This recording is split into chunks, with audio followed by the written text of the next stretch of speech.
How you doing? I'm good. How are you?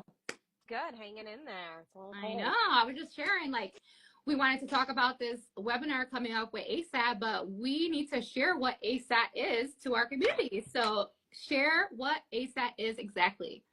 Yes. So full disclaimer, I am on the board of ASAT. So while I am on the board, everything I'm saying right now represents my opinion, not the opinion of the entire board or the organization.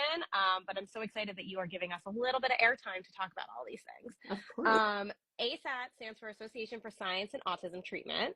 And the primary goal is to promote safe and effective treatment for autism. Mm-hmm.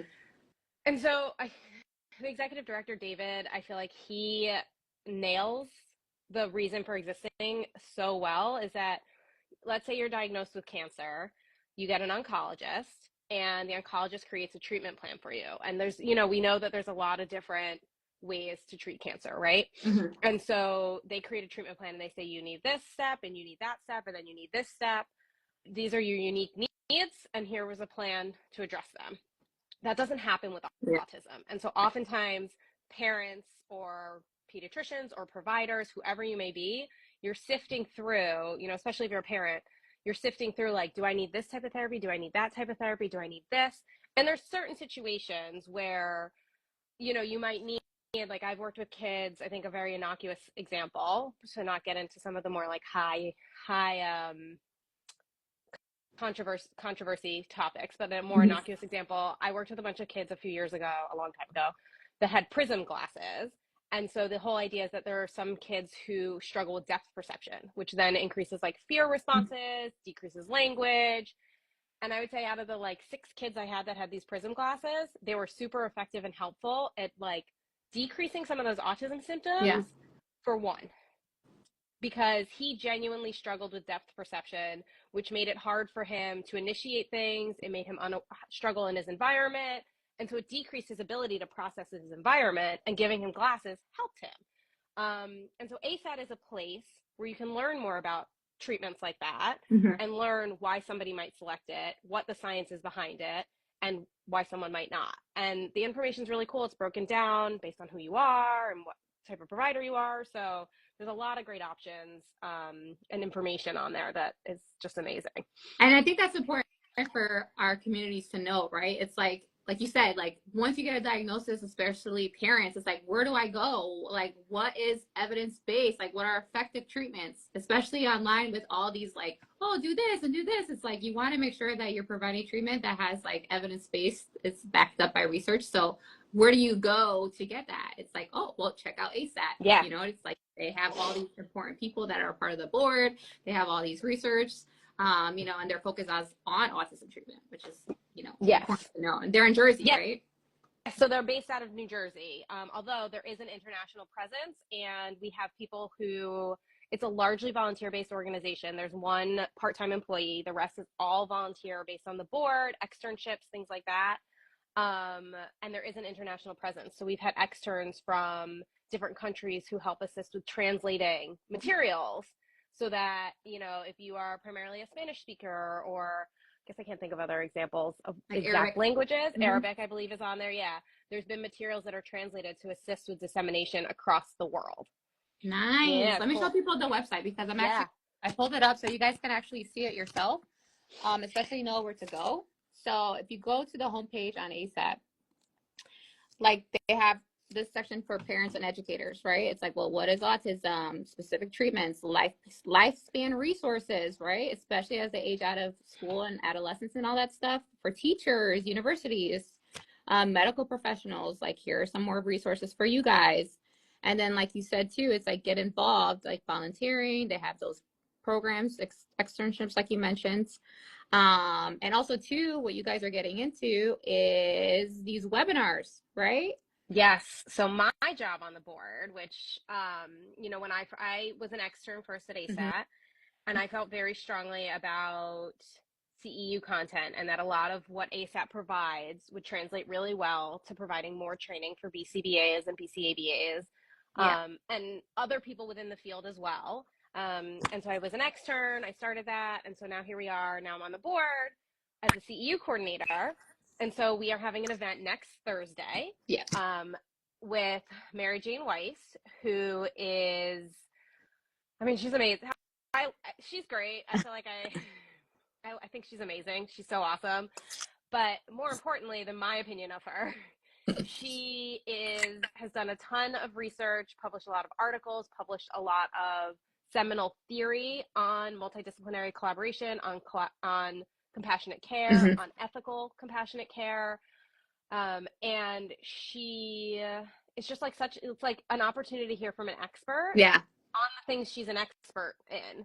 And so it's just like a really cool, she's on the board as well. It's such a cool board because there's so many people who are actively doing this research, who have been doing this research for years and are like really the pioneers of these new places. You know, when I first started at ABA a long time ago, there was not really any multidisciplinary collaboration. And now it is really common. It's a hard thing to do.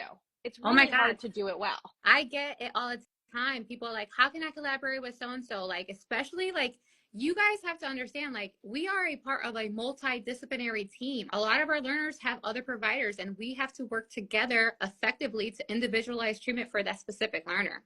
So it's important to be a team member and collaborate, but it could be difficult, like you said. Yeah, it's hard, and it can be hard. And I think this is just a really great event, and I so appreciate you giving me a little bit of airtime here because it's a really great event, and like speaking to this community. For people who are unsure about ABA, who have maybe heard about the more rigid components of ABA or the more robotic components, because there certainly is the reputation, and then there's certainly many issues with our field that lead to that reputation that we are all actively working to address. But I just think this event in particular, to hear from somebody like Mary Jane and hear her expertise, and to see somebody who really knows what they're doing, has the biggest heart, wants to serve her clients, wants to promote the field, uses science-based procedures, still is scientifically based, is still treating autism from a science-based lens, but is doing it in this way that is really humane and compassionate and recognizes the needs of individual learners. It's such a great opportunity. So that, you know, if you're a BCBA or BCABA already, great. If you're not, it's also a really great opportunity to kind of get to know ABA and get to know a different lens than maybe you've seen before. And you know what? For BCBAs, it's worth 2.5 CEUs in ethics, which are always the highly coveted ones. Mary Jane's a great speaker. You're not going to be bored. And for anybody else who maybe doesn't have certification yet, it's a donation to a nonprofit. So at the very least, you donated to a nonprofit that is supporting the autism community. So even if you walk away, you're still not sure, I don't think you will. It's still a really great opportunity to, you know, put your money towards something that's really great and to learn more about our field from that compassionate science-based lens. Yeah, and also too, I know that you mentioned as well, like, I know the event is next week on Thursday. It's from 1 to 3:05 Eastern. So if you guys are not able to actually make the live, the recording will be made available, right? Yes. So the recording will be available. This is all I do behind the scenes. So I will send out the recording within 48 hours of the event, and you'll have about 2 weeks to access it. So yes, if you cannot attend live, you'll absolutely get a chance to watch the recording. Nice. And you guys can access the link by going to asatonline.org. Is there any, or you can follow them on Instagram, right? You guys have an Instagram page? ASAT Online is the handle. Sometimes I'm such a millennial. Sorry, I show my age. But yes, ASAT Online. And then there's just so many ways to get involved with ASAT. If this struck a chord with you, please attend the event. Oh, thanks, Christina. That's perfect. You could also donate separate from the event. You could become an extern, which is what I did, where you get to be really involved in these building blocks. And, you know, maybe you have an idea of like, oh, I wish this type of provider, or I wish there was more content in this language. Great. ASAT's really open to it. You know, you can apply to be an extern. It's an amazing opportunity. I found as a seasoned BCBA, it was a really great opportunity to learn from people who have now become my mentors. I know a lot of people who have done it in grad school, where you can count it for unrestricted hours, and those unrestricted hours in. There you go. And then it's you can also, you know, if you're working at a company, your company can become a sponsor. So there's a lot of different ways to engage with ASAT. You can even just start by subscribing to the newsletter, where there's like a lot of great content, interviews with different people in the field, interviews with autistic individuals, summaries of research, summaries of different treatments. So there's a lot of content that you can access by subscribing to the newsletter or doing any of the other pieces. Start by joining the event, because I think that's a great way, and then it'll kind of open your door to all of these other pieces as well. No, I'm looking at the website too, especially when it comes to addressing specific behaviors, right? As BCBAs, and it's like, oh my gosh, what research do we have on addressing this? Or like, what are some replacement behaviors for this, right? It's like, where can we go to access articles? And it's like, here you can go. They have a ton of research available in the articles for you guys to reference. I also found it useful as a BCBA when a parent would come to me and be like, I'm thinking of trying this thing. I'm thinking of trying this diet for my kid. And I'd be like, oh, I don't know anything about that diet. Let me go to ASAT. Oh, ASAT has a little summary, and it's by somebody, and it's been, we have a very rigorous editing process. It's been vetted. The articles, it's all, correctly cited, all that stuff. It's a reliable source. And so I can look at it and I can be like, okay, like the diet's not going to be harmful, but it hasn't really shown effects. So now I can go back to the parent and give them appropriate advice. And I feel like that's really empowered me as a clinician to feel more confident in giving that type of advice to families and knowing like what might be dangerous or what might be not dangerous. So that's one way I've utilized the website. I don't know. I think it's no, and I also think it's important, like you said, right? It's like, especially as a BCBA, and especially if you're a new BCBA, guys, like it's okay to not have the answers to everything. Yeah. And this is the whole point. It's like, if you don't have the answers, you say, you know what, that's a good question. Let me go dive into the research really quick and I'll get back to you on that. Yeah. Now, you have a resource to go check. Let me go check ASAT online and see if I can find an article on this. Yeah. You know what I mean? So, and that's another thing too. I think people like forget that you can go, which you shouldn't forget, but like you have to go back into research, especially if you don't have a mentee or you guys are lost or stuck. It's like, let me go see what I can go like search for. And it's like, use ASAT as a resource. Yeah. It's there for the specific reason. And a lot of people, I personally didn't know ASAT existed until you brought it up. And I'm like, well, what is ASAT? And it's like, oh my gosh, this is an amazing resource to share with our community. Yes. It's like, yeah, let's share, because that's what we want, right? We want to have the knowledge, guidance, and support to be able to be successful as providers and parents and practitioners, but also to have our learners be successful. Yes. And I know, one of my goals was to bring these CEU events, because I know that sometimes I get fatigued reading, where I start to read something and then I've always had this problem. Even in high school, I'd get C's on reading comprehension quizzes because I don't read for comprehension. So I'm much more of a visual and auditory learner. Yeah. And so the CEU content I find really important to grow ASAT's mission and to expand our reach. And so if you are not the kind of person who is reading all these different articles or maybe reading a full newsletter all the time, the events, so, our next one being with Mary Jane, and we're going to be having a whole calendar of events for 2025, are a really great way to get the same content in a much more dynamic, interactive, auditory and visual way. So that's a good point. Yeah, I think I guess that was a mission born out of my own needs a little bit, but I'm not alone. There's so many people who would prefer to hear content rather than reading. Yeah, especially the articles are like 50 pages, black and white, fine lettering.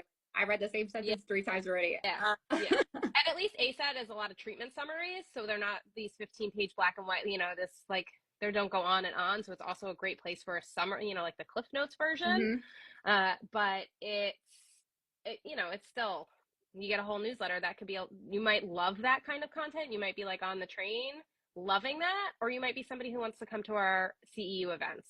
And so, we're starting to provide options for different types of learners and different audiences. And so I'm grateful to you to be able to share some of these exciting new things coming and share ASAT to this community as well, because I think it is a really great resource for people who don't know it exists. It exists. Yeah.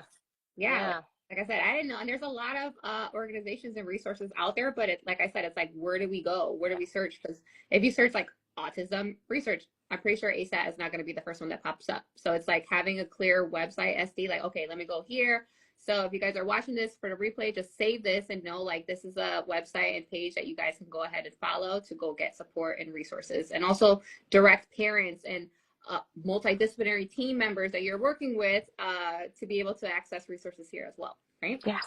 Yeah. So I'll show you, awesome. you guys the website again. It's asat.online.org. And then if you go on the website, you could go ahead and, like I said, check out these tabs, see what they have available for you guys. If you're interested in a webinar, you can sign up for the webinar here. It's going to be this one with Mary Jane Weiss. And then also if you go on their Instagram, this is what their Instagram looks like, right? Yep. You got it. Anything else you want to share?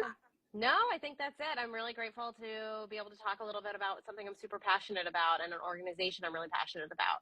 Nice. Yeah. Well, thank you for sharing this with us. And I'm so happy that we had an opportunity to share with you guys. So yes. Like I said, save this. The event is going to be next Thursday. If you're interested, go ahead and sign up. It's about collaboration, that multidisciplinary team, which we mentioned is kind of difficult sometimes to navigate. So learn from the best and share with your community. And yeah, that's pretty much it. Yep, and then you'll see me on Tuesday again with Christina talking about ADHD. So a little bit different than autism. I do a little bit of everything. Yeah. So join us there. Join me at this ASAT event, and hopefully I get to see you a couple times next week. Yeah. Thank you. Yeah, Car Shape said thank you. So yeah, you're welcome, and thank you for watching. Yes. Appreciate it. All right. Bye. Bye.